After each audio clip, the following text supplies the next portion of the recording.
चैतन्य महाप्रभु स्वयं भगवान नंदनंदन कृष्ण अपना बंगदेशे আসলেন और हरे कृष्ण महामंत्र আমাদেরকে দিলেন हरि नाम संकीर्तने प्रवर्तन করলেন मायापुर থেকে আরম্ভ করেছেন আর উনি ভবিষ্যবাণী করলেন कि একদিন দেখবেন এরকম হবে भारत নয় বিশ্বের যত গ্রাম যত সিটি सब जगह हरि बोल हरि बोल हरि बोल हरि बोल এই কীর্তন হবে কি করে হবে এ আমাদের মাথায় আসে না কিন্তু হবে এখন দেখা যাচ্ছে যদি আপনারা গ্লোব দেখেন তো গ্লোবে পুরো বিশ্বে 293 कंट्रीज আছে 293 कंट्रीज 295 বলে দুই कंट्रीज रिकॉग्नाइजेशन নাই যে 293 कंट्रीज 293 দেশে অনেক লোক থাকে আমাদের গড়িয়ামাঠ থেকে আমাদের স্কন দেখে যে এখন প্রচার চলছে 293 कंट्रीज মধ্যে 282 कंट्रीতে হরি বল আরম্ভ হয়েছে 282 कंट्री 282 कंट्रीज এখন হরি বল কীর্তন করছে এখন তো নেটের জামানা নেট বুঝুন কত कंट्रीতে হরে কৃষ্ণ মহামন্ত্র চলছে 282 कंट्रीज তারাও এরকম তিলক করে মালা পরে হরে কৃষ্ণ মহামন্ত্র করে আবার শাকাহারী জীবন শাকাহারী ने परंच भगवान के भोग लागे प्रसाद এরকম 22 कंट्रीज হয়ে গেছে একদিন 293 कंट्रीज হবে আর এখন তো অল্প আছে কোথায় বেশি আছে অল্প আছে আস্তে আস্তে দেখুন এই গ্রাফটা বাড়বে কিন্তু কেন না স্বয়ং ভগবান বলেছেন যে कि একদিন আসবে সব পৃথিবীতে হরি বল এমন একটি পত্রিকা ম্যাগাজিন ওই ম্যাগাজিনের নাম ভাগবত পত্রিকা ওই ভাগবত পত্রিকার একটা article his divine AC Bhaktivedanta স্বামী মহারাজ লিখেছেন ফাউন্ডার অফ ইসকন উনি লিখেছেন এই কলিযুগে আর কলকি অবতার হবে না এই লিখেছেন বলে কলকি অবতার কেন হয় যখন পাপ বেড়ে যায় তখন কলকি ভগবান আসেন और सब পাপীদেরকে বধ করে দেন বলে এই কলিযুগে তো চৈতন্য মহাপ্রভু এসেছিলেন এই কলিযুগে চৈতন্য মহাপ্রভু প্রভাবে পুরো বিশ্ব যখন হরি বল চারদিকে যখন এই হরি বল হবে তো কেন কলকি ভগবান আসবেন এসে আবার কি করবেন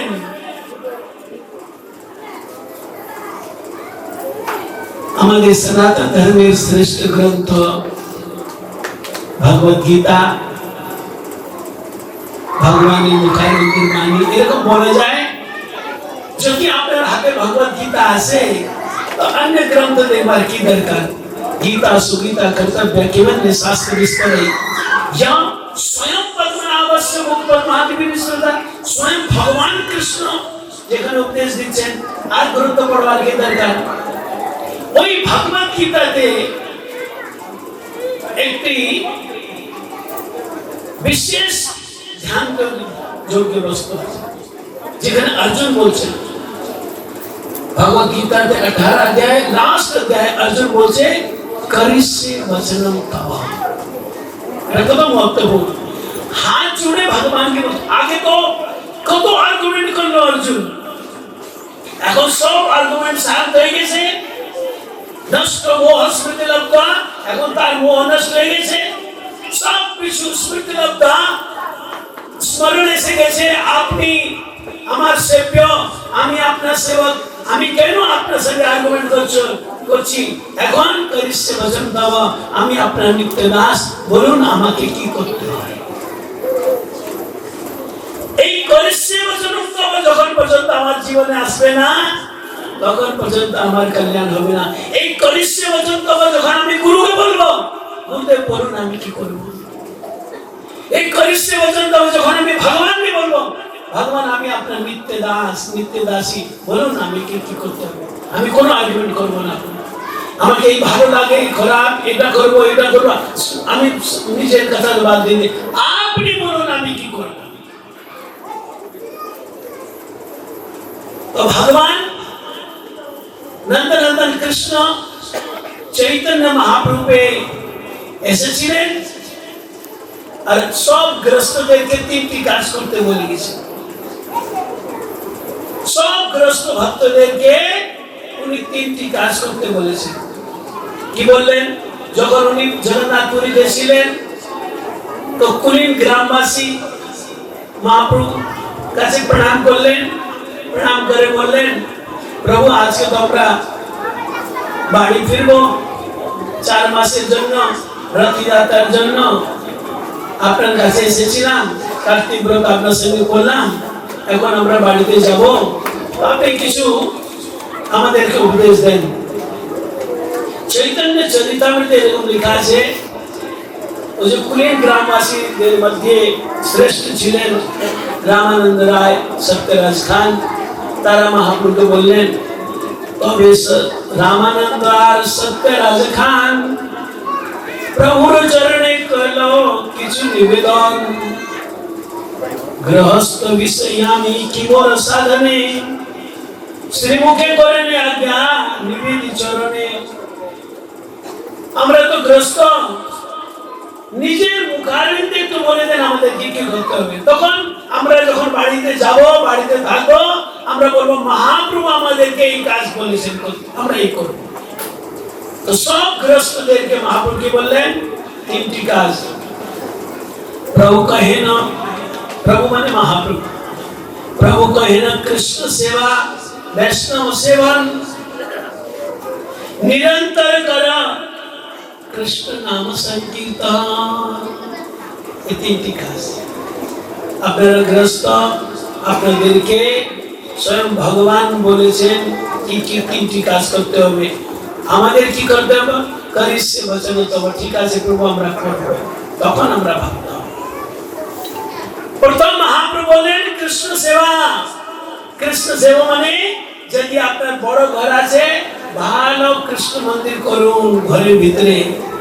ওই ছোট ঘর আছে, ছোট মন্দির করুন, ছোট মন্দির করুন, বড় মন্দির আপনার উপরে, কিন্তু ঘরে একটি কৃষ্ণ মন্দির করুন আর কৃষ্ণ সেবা করুন। ভোগ লাগাতে পারেন, আরতি করতে পারেন, উনাকে স্বয়ং দিতে পারেন, জাগরণ উনাকে করতে পারেন। যদি না করতে পারেন, ভগবানের চরণে 2টি পুষ্প দিয়ে দণ্ডবোধ করতে সকালে, এতটুকু করতে পারবেন। মহাপ্রভু বলছেন বাড়িতে কৃষ্ণ মন্দির করুন আর কৃষ্ণ মন্দিরে কৃষ্ণ সেবা করুন। আর কি করেন? বৈষ্ণব সেবন, যারা ভগবানের ভক্ত তাদের সেবা। কৃষ্ণ সেবা, বৈষ্ণব সেবা।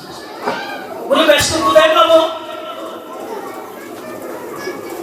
বৈষ্ণব মানে লাল কাপড় নয়, সন্ন্যাসী বৈষ্ণব নয়, যারা ভগবানের ভক্ত, যারা ভগবানের সেবা করেন, যাদের ভিতরে অনন্য ভক্তি আছে, একান্ত ভক্তি আছে, যারা নিষ্ঠার সহিত হরে কৃষ্ণ মহামন্ত্র বলছেন, তারা বৈষ্ণব।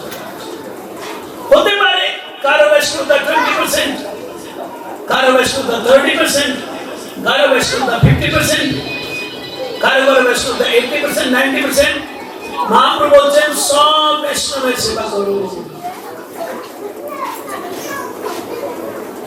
কৃষ্ণ সেবা, বৈষ্ণব সেবা। আর কি মহাপ্রভু বলেন? निरंतर कर कृष्ण नाम संकीर्तन।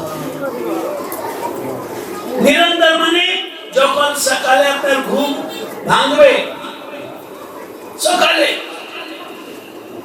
অনেক লোকের সকাল তো 3:30 হয়, অনেক লোকের সকাল 11টাও হয়। এখন সারা রাত মোবাইল দেখে দেখে আর 3টার সময় কি করে ঘুম ভাঙবে? সারা মোবাইল দেখে 10টা উঠে 11টা। যখন ঘুম ভাঙবে, যখন আপনার ঘুম ভাঙবে সকালে 3:30 বা 8টা বা 11টা, যখন আপনার ঘুম ভাঙবে তখন আপনার মুখ থেকে কি বলবেন? হরে কৃষ্ণ কৃষ্ণ কৃষ্ণ হরে হরে, হরে রাম রাম রাম। যখন ঘুম ভাঙবে তখন মুখ থেকে মহামন্ত্র বলবেন। মহামন্ত্র তো এত লম্বা মহামন্ত্র কি করবেন? হরে কৃষ্ণ বলে দেন, তাও কাজ চলবে। যখন ঘুম ভাঙবে হরে কৃষ্ণ, যখন ঘুম ভাঙবে কানে হরে কৃষ্ণ শ্রবণ করুন। কি করে শ্রবণ করবো? যখন হরে কৃষ্ণ বলবেন একটু উচ্চারণ করবে তো আপনার কানে হরে কৃষ্ণ যাবে। মনে হরে কৃষ্ণ চিন্তা করুন। বলে কি করে চিন্তা করবো? প্ল্যানিং করতে হবে। যখন আমার ঘুম ভাঙবে হরে কৃষ্ণ বলবো, যখন ঘুম ভাঙবে হরে কৃষ্ণ বলবো। রাত্রে যদি 3 বার ঘুম ভাঙে হরে কৃষ্ণ বলে উঠুন। তোমার সকালে মনে মনে বুদ্ধি লাগানে দিয়ে, তারপরে যখন পালং থেকে পায়ে রাখবেন, জমিনে ফর্সে মাটিতে যখন পা রাখবেন তখন হরে কৃষ্ণ বলে পায়ে রাখবেন। চান করতে যাবেন, যখন চান করবেন আলাদা আলাদা সিস্টেম আছে। কারো ঘরে টব বাথ আছে, কারো ঘরে ওই যে শাওয়ার আছে, কোনো মগ নিয়ে যখন মাথায় জল দিবেন তখন কি বলবেন? হরে কৃষ্ণ কৃষ্ণ কৃষ্ণ হরে হরে, হরে রাম রাম রাম হরে। তারপরে একটু বসে ভগবানের মন্দির, जो मामा भी বলছে ভগবানের মন্দির করো, মন্দিরে বসে একটু ভগবানের নাম করুন। বলো কতক্ষণ বসবো? ভগবান দিন রাতে 24 ঘন্টা দিয়েছেন। 12 ঘন্টা দিন, 12 ঘন্টা রাত, 24 ঘন্টা দিয়েছেন। এটলিস্ট 24 মিনিট বসুন। বেশি বসতে পারেন ভালো, মিনিমাম 24 মিনিট ওখানে বসে মহামন্ত্র করুন বা ভগবত নাম করুন। কিন্তু যখন ওই 24 মিনিট বসবেন তখন ভগবানের জন্য বসবেন। কোনো মোবাইল নাই, টিভি নাই, কিছু। আমি দেখি অনেক লোক চলো মালা করি, মালা করবে হরে কৃষ্ণ, এই হাতে টিভি বলে কি রিমোটটা চ্যানেল চেঞ্জ, হরে কৃষ্ণ এটা দেখবো না, এটা দেখবো না, এটা দেখবো। হরে কৃষ্ণ কৃষ্ণ কৃষ্ণ হরে, একই হরি নাম হচ্ছে। অনেক লোক এখন টিভি দেখে না, মালা করে, দেখি হোয়াটসঅ্যাপে কি মেসেজ, ফেসবুকে একটু স্ক্রল করি, है ना? 24 মিনিট কোনো মোবাইল নাই, টিভি নাই, কিছু নাই। 24 মিনিটে ভগবানের জন্য বসুন। যখন জল খাওয়া করবেন, জল খাবার সামনে আসলো, অন্ন ডাল সবজি যাই কিছু আছে, है ना? থালা আসলো, খবর খবর খবর খেতে আরাম করবে না, है ना? যে ভগবান এই অন্ন পাঠিয়েছেন ওনাকে ধন্যবাদ দেন। আমাদের দেশে কত লোক আছে তারা 3 বেলা খাওয়া পায় না, আর ভগবান আমাদেরকে এত দিয়েছেন যে আমাদেরকে অনেক বাচ্চা ডাইটিং করবো, ডাইটিং এত খাবার দিয়েছেন ভগবান আমাদের। তো যে ভগবান আমাদেরকে অন্ন দিলেন তার একটু নাম থালা সামনে আসে, মনে মনে বলুন হরে কৃষ্ণ কৃষ্ণ কৃষ্ণ হরে হরে, হরে রাম রাম রাম। আমরা তো যখন প্রসাদ পাই, প্রসাদে গোবিন্দের নাম ব্রহ্মণে বেশামি বলি। তো চৈতন্য মহাপ্রভু 3টি কথা বলেছেন অসবগ্রস্ত ভক্তকে कृष्ण सेवा ভালো করে মন্দির বানান, সাফ সুফ মন্দির, কৃষ্ণ মন্দির বানান, আর বৈষ্ণব সেবা করুন, আর নিরন্তর করুন কৃষ্ণ নাম সংকীর্তন। খাবার সময় এখন বাইক স্টার্ট করবেন, কার স্টার্ট করবেন, কি হেঁটে যাবেন, যখন বাড়ি থেকে বেরোবেন মহামন্ত্র করতে বেরোন। কিছু জল খাবেন, কি জুস খাবেন, কি অন্ন খাবেন, আর খাবার আগে একটু মহামন্ত্র এরকম করে দিন রাত খাইতে শুইতে যথা তথা। এই চৈতন্য মহাপ্রভু। আমার ইচ্ছা হচ্ছে আপনাদেরকে প্রণাম করি, কত ধীর স্থির ভাবে বসে আছে। কেউ বলছে না মহারাজ 9টা বেজে গেছে, কবে বন্ধ করবে? কেউ বলছে, সব বসে আছে। আর আমি দেখছি ওদিকে ফ্যান চলছে না, এদিকেও ফ্যান চলছে না, এদিকে তো ফ্যান নাই। যেখানে ফ্যান আছে তারাও চুপচাপ বসে আছে, যেখানে ফ্যান নাই তারাও চুপচাপ বসে আছে। আপনাদেরকে অনেক অনেক প্রণাম, অনেক ধৈর্য দিন আপনাদের কাছে। এখন আমার প্রোগ্রাম শেষ দিকে যাচ্ছে। আমাদের শ্যাম সুন্দর প্রভু উনি খুব ভালো কীর্তন করেন। আজকে নগর কীর্তন আপনারা দেখলেন। উনি হরে কৃষ্ণ মহামন্ত্র কীর্তন করবেন। ওনার 10 মিনিট, বেশি নেই, 10 মিনিট মহামন্ত্র কীর্তন করবেন। ওনার সঙ্গে মহামন্ত্র কীর্তন করবেন। তার আগে প্রার্থনা করি 5 মিনিটের জন্য আমাদের বিদুর প্রভু আছেন, বিদুর প্রভু 5 মিনিট উনি হরিকথা বলবেন। তারপরে শ্যাম সুন্দর প্রভু 10 মিনিট মহামন্ত্র বলবেন। আর তারপরে আমাদের নামদুল্লাহ প্রভু